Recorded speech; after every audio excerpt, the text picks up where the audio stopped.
Otro aspecto que determina el porcentaje de cotización es un indicador de variación de las lesiones incapacitantes y de siniestralidad de la empresa. ¿Qué quiere decir esto?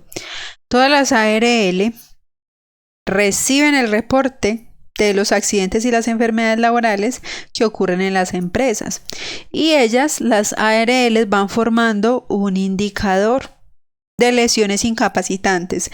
Quiere decir que van conformando un nivel que evalúa qué tantas incapacidades hay en las empresas por accidente o enfermedad de origen ocupacional.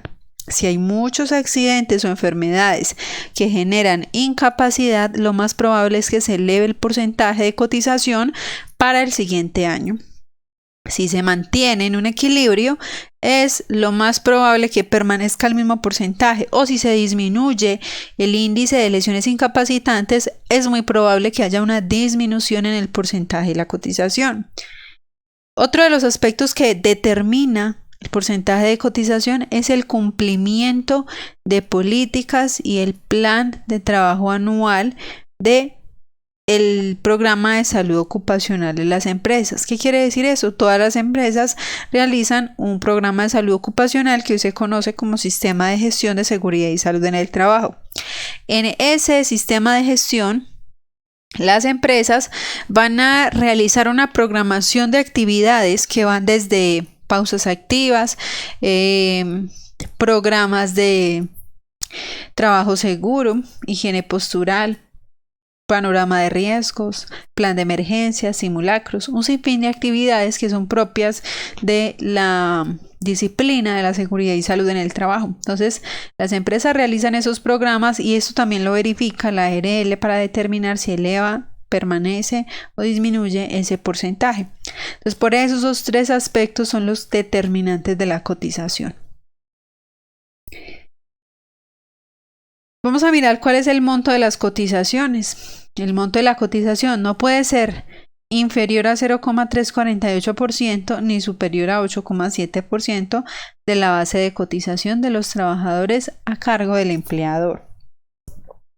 ¿De dónde salen estos porcentajes? Resulta que hay una tabla de porcentajes mínimos y máximos de cotización al sistema, que es esta que ven acá, que tiene una columna para la clase, otra para el valor mínimo, valor inicial y valor máximo. Entonces mire que el valor mínimo es 0,348 y el valor máximo es 8,7%, que es estos porcentajes que les mostraba en la diapositiva anterior. Vamos a hablar de las obligaciones que tiene el empleador con el sistema. El empleador está en la obligación de realizar el pago de la totalidad de la cotización de los trabajadores a su servicio. En el sistema de riesgos, el aporte no se realiza en concurrencia como se hace en el sistema de salud y en el sistema de pensión. Recuerde que en el sistema de salud el pago se hace entre el empleador y el empleado. El empleador paga el 8,5% y el empleado paga el 4%, conformando un 12,5%. El sistema de pensiones equivale el porcentaje a un 16%, que también se paga en concurrencia entre el empleador y el empleado. El empleador paga el 12% y el empleado paga el 4%. Y eso es lo que es en concurrencia. Pero en el sistema de riesgos no pasa así. En el sistema de riesgos, el pago no se realiza en concurrencia, sino que lo asume 100% el empleador. Al empleado no le pueden deducir en ningún momento el pago de la cotización. Siempre lo va a asumir la empresa. Otra de las obligaciones que tiene el empleador es pagar la cotización dentro de los plazos. Procurar el cuidado integral de la salud de los trabajadores. Programar el cumplimiento de programas de salud ocupacional y procurar por su financiación. Lo que les decía ahorita, todas las empresas están en la obligación de hacer ese programa de salud ocupacional que hoy se llama sistema de gestión y deben de invertir en las actividades propias de ese sistema de gestión.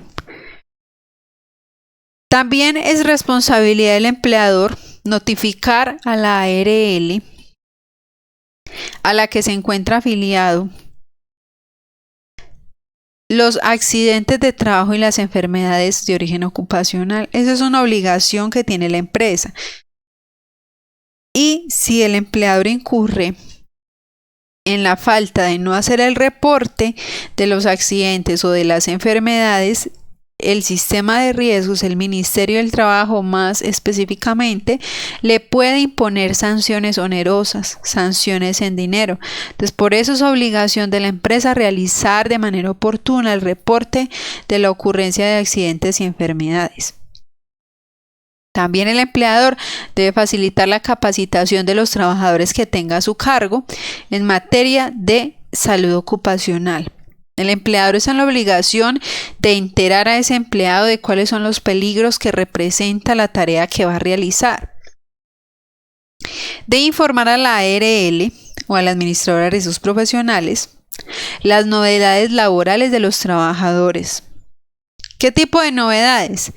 El nivel de ingresos, los cambios, la vinculación, los retiros, todas las novedades que impliquen la elevación del porcentaje de la cotización, ya sea porque se elevó el salario, ya sea porque la persona está realizando una actividad que represente un riesgo mayor o en su defecto un riesgo menor, ¿cierto?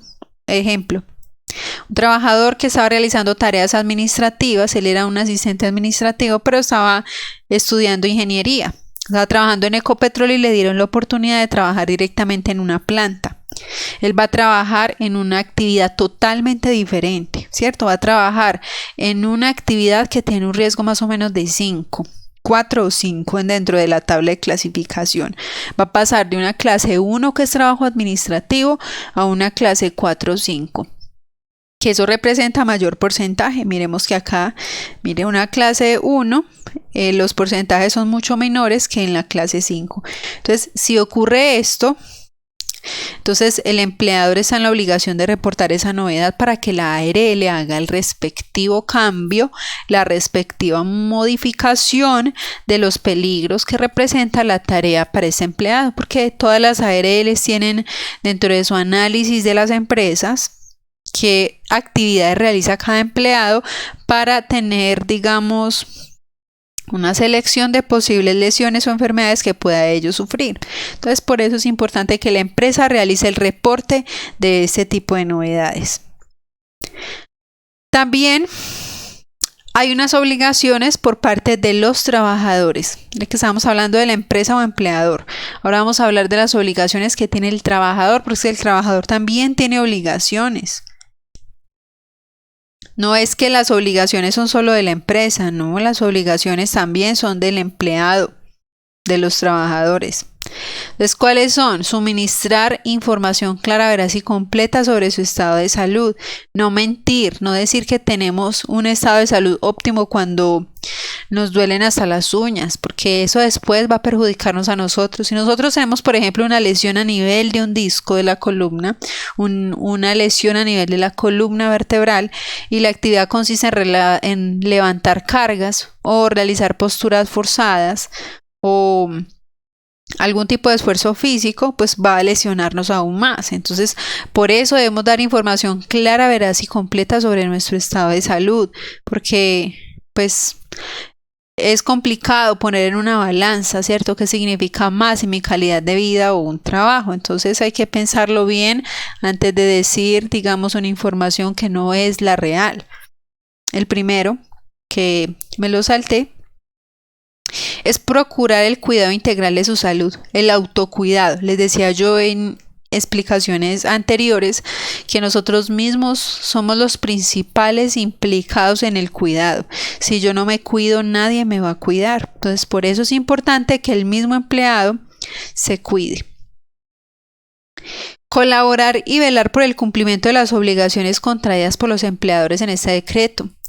¿Qué quiere decir eso? El trabajador debe contribuir, debe de ser partícipe de las actividades que corresponden a la empresa en aras de alcanzar un estado ideal de seguridad y salud para ese empleado. Participar en la conformación de comités, de brigadas, participar en las capacitaciones, digamos, ser bien perceptivo frente a las actividades que promueva la empresa en torno del cuidado del mismo trabajador. Cumplir con las normas del programa de salud ocupacional que proponga la empresa. Participar en la prevención de los riesgos laborales a través de la conformación de comités, como ya les había comentado. Los pensionados que ya se les haya otorgado esa pensión por invalidez deben mantener actualizada la información de su domicilio, porque a esas personas les realizan visitas de verificación de su estado.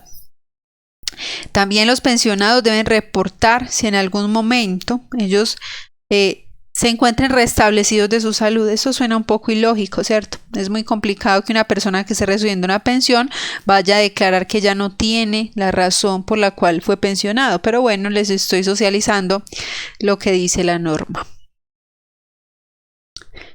El Comité Paritario de Seguridad y Salud en el Trabajo es un comité que deben conformar todas las empresas para identificar los peligros que hayan dentro de las organizaciones. Es un tema que vamos a ver más adelante, pero por el momento vamos a entender que este COPASO se eligen sus miembros cada 2 años. Cada 2 años se hace una elección de los integrantes de este comité. Hay otro aspecto importante dentro de este decreto 1295 que son las prestaciones de los servicios en salud y los reembolsos que se realizan las aseguradoras. Entonces, ¿qué pasa? Cuando una persona sufre un accidente de trabajo, acude a la IPS, que es la institución donde le prestan los servicios asistenciales, los servicios médicos. Resulta que este decreto nos dice lo siguiente. Cuando una persona sufre un accidente y es atendida por la IPS, quien va a realizar el pago de esas prestaciones asistenciales va a ser la EPS. Óigase bien, indiferentemente del origen. O sea, si esto es un accidente de trabajo o una enfermedad laboral o un accidente común, como sea, quien va a pagar va a ser la EPS. Luego, si esto es un accidente de trabajo, la ARL le va a devolver el dinero que pagó la EPS a la IPS más un 10% adicional. No sé si de pronto lo vieron en facturación o en admisiones sobre los pagadores y todo este aspecto. Cuando vean lo del SOAT, lo de CAT, todos los manuales tarifarios y hablaban de los pagadores. No sé si vieron este aspecto, pero esto está más en papel que en la realidad. En la realidad poco se ve esto. En realidad, si esto es un accidente de trabajo, lo que se hace es que la ARL le paga directamente a la IPS. Pero la norma lo dice así, que en realidad debería ser la EPS quien pague y luego la ARL le devuelve el dinero a la EPS más un 10% indiferentemente de la tarifa que tengan estos dos pactados, sea SOAD-IS o cualquier tipo de contrato que hayan entre estas dos. La ARL le debería pagar a la EPS esas atenciones más un 10%.